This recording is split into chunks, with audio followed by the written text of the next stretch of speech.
Hi everyone, in front of me I've got HOTWAV Note 12 and let me share with you how to soft reset this device. So the soft reset or force restart operation will be useful if for some reason your device stopped working properly, if it does not respond to your touches and you basically have problem with that. You can try to force restart it, and to do that we have to press the power button, which is located on the right side, and the volume up button together and wait until we will see the black screen and the developer's logo. So let me try to do it. Let me press both of those buttons and it does not really work like that.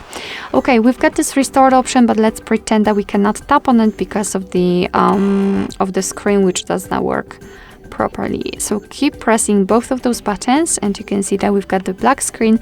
I felt the vibration. We've got the developer's logo, which simply means that we just successfully restarted the device, and we have to give it a time so it will be able to fully turn on after the restart operation, and hopefully it will work perfectly fine again.